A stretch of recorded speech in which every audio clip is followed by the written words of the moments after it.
billahi minash shaitanir rajim. Bismillahir rahmanir rahim. Toutes les louanges sont à Allah, Seigneur des mondes. Ô Allah, envoie tes salutations sur le saint prophète et sur sa sainte famille. Zadaran et Bibi Fiza, assalamu alaikum wa rahmatullahi wa barakatuh. Aujourd'hui, nous allons parler de Bibi Fiza. Bibi Fiza était la plus âgée des femmes qui voyageaient avec l'imam Hussein alayhi salam. Bibi Fiza était la servante de Bibi Fatima Zahra, que la paix soit sur elle, la fille du saint prophète. Elle était d'origine éthiopienne. Son vrai nom était Maimouna, mais le saint prophète sallallahu alayhi wa sallam l'appela Fiza. Après la bataille de Khaybar, le saint prophète offrit Bibi Fiza à Bibi Fatima pour qu'elle l'aide dans ses tâches ménagères et dans ses travaux domestiques.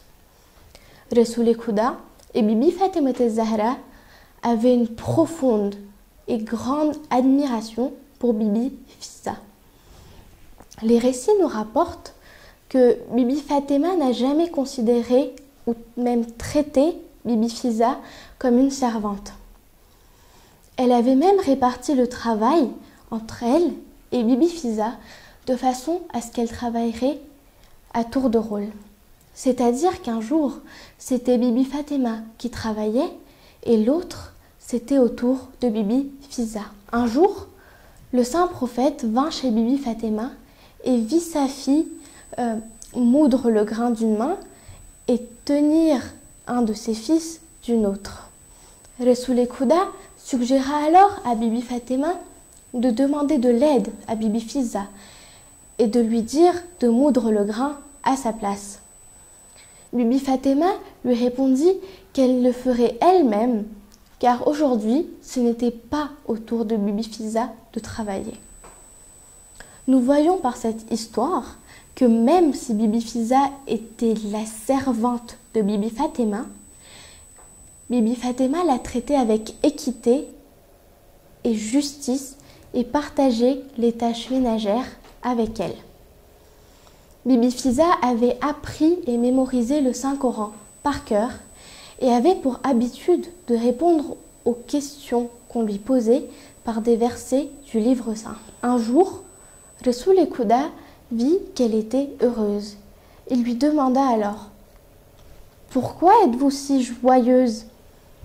Bibi Fiza lui répondit « Quand j'entends que Bibi Fatima me considère et m'appelle sœur, et que l'imam Hussein alayhi salam, et que Bibi Zainab me considère et m'appelle mère, cela me rend heureuse. » Après le décès de Bibi Fatima, Bibi Fiza continua de servir les Ahlul Bayt. Elle avait organisé son temps de façon à pouvoir servir l'imam Hussein, l'imam Hussein et Bibi Zainab. Quand l'imam Hussein alayhi salam décida de quitter Medina, Bibi Zainab savait qu'elle ne pouvait pas vivre sans son frère et elle l'a donc accompagné. Bibi Fiza habitait à ce moment chez Bibi Zainab et elle a décidé de se joindre à eux également et elle a décidé de les accompagner pour le voyage. De plus, Bibi Fiza a joué un rôle très important durant tout l'événement de Kerbela. La veille d'Ashura, elle montra comment elle était triste en disant « Je ne savais pas que les événements prendraient cette tournure. J'aurais aimé que ça se passe différemment car je ne peux pas supporter de voir Zainab et Hussein dans cette situation. » Elle a aussi été captive et prisonnière en même temps que les autres femmes et malgré son âge très avancé, elle prenait soin des autres femmes et des enfants de sa caravane. Elle a défendu les filles de l'imam Ali alayhi salam et de Bibi Fatima Zahra, Bibi Zainab et Bibi Kulsoum plusieurs fois. Par exemple, après l'événement de Kerbela, dans la cour d'Ubaydullah ibn Ziyad à Koufa, Ibn Ziyad s'adressa à Bibi Zainab et commença à lui manquer de respect. Bibi Fiza l'interrompit et s'interposa pour défendre Bibi Zainab tout en défiant Ubaydullah ibn Ziyad. Tous les esclaves africains d'Ibn Ziyad présents dans la cour défendirent Bibi Fiza et prirent son parti. Bibi Zainab a d'ailleurs dit à ce sujet « Mère Fiza, vous avez plus de partisans et de personnes qui vous soutiennent que moi je n'en ai. Les gens sont devenus aveugles et ignorent le fait que nous sommes les descendants du saint prophète et ils nous considèrent comme des traîtres. » Dans la cour de Yazid, lorsque les esclaves se moquèrent des prisonniers, Bibi Fiza avait un tel courage et une telle audace qu'elle s'adressa à eux avec une autorité qui les fit taire. Ils refusèrent alors de ne plus les humilier. Quand elle vit que les esclaves avaient pris peur d'elle, elle leur dit « Pauvres de vous, vous prenez peur d'une servante et faites attention à ne pas la blesser par vos paroles, alors que vous maltraitez Bibi Zainab, qui est la maîtresse de cette servante. Ne savez-vous pas qui elle est? N'avez-vous pas connaissance de son identité? Elle est la petite fille du saint prophète sallallahu alayhi wa sallam. » Ceci était donc la contribution de Bibi Fiza à Kerbela, Koufa et Cham. Elle n'a jamais arrêté de défendre et de protéger la maisonnée du saint prophète par ses paroles et son courage. On dit qu'elle n'a pas vécu longtemps après l'événement de Kerbela et qu'elle mourut quelques mois après le décès de Bibi Zainab alayhi salam.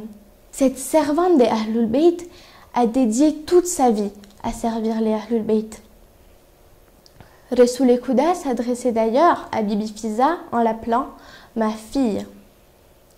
Dans ces derniers moments, quelques instants avant son décès, Rasoul Khuda dit à Bibi Fiza « Ô ma fille Fiza, tu nous as servi tant d'années avant que je ne quitte ce monde, j'aimerais t'offrir quelque chose. Demande-moi donc tout ce que tu souhaites. » Bibi Fiza lui répondit « Ô prophète, je n'ai besoin de rien. J'ai tout ce que je souhaite dans ce monde. Être au service de Bibi Fatima est un grand honneur pour moi. » Le saint prophète insista pour qu'elle lui demande quelque chose. Bibi Fiza lui demanda finalement d'invoquer Allah pour elle et de faire 3 doigts. Premièrement, elle avait entendu parler de Kerbela. Et la première chose qu'elle souhaitait était d'avoir une longue vie pour aider et accompagner l'imam Hussein alayhi salam. La deuxième chose qu'elle demanda était qu'imam Hussein alayhi salam accepte qu'elle voyage avec eux et qu'elle fasse partie de son groupe. Et troisièmement, elle souhaitait avoir une santé et une force avec lesquelles elle pourrait subir ce que Bibi Zainab devait endurer et avec laquelle elle serait capable de défendre l'imam Hussein et Bibi Zainab par ses paroles et ses sermons. Aujourd'hui, levons nos mains et invoquons ensemble. Ô Allah, par le nom de Bibi Fatima Zahra et par le dévouement que Bibi Fiza avait pour ses imams, nous te demandons de nous accorder une longue vie avec santé et force, afin de pouvoir dire le baik à l'appel de notre imam, de nous donner le tawfiq de le servir avec tous nos moyens. Ô Allah, comme Bibi Fiza a défendu son imam et sa famille, fais de nous des serviteurs et des servantes dignes de ce nom, des serviteurs loyaux et fidèles, prêts à défendre l'imam de notre temps. Ilahi Amin.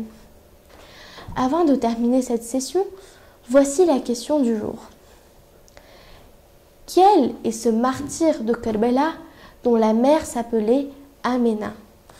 Vous avez jusqu'à demain soir, 18 h de Madagascar, pour écrire votre réponse en commentaire sous cette vidéo sur la page Instagram de Baboul Hidayet. On se retrouve demain, Inch'Allah, pour un nouvel épisode.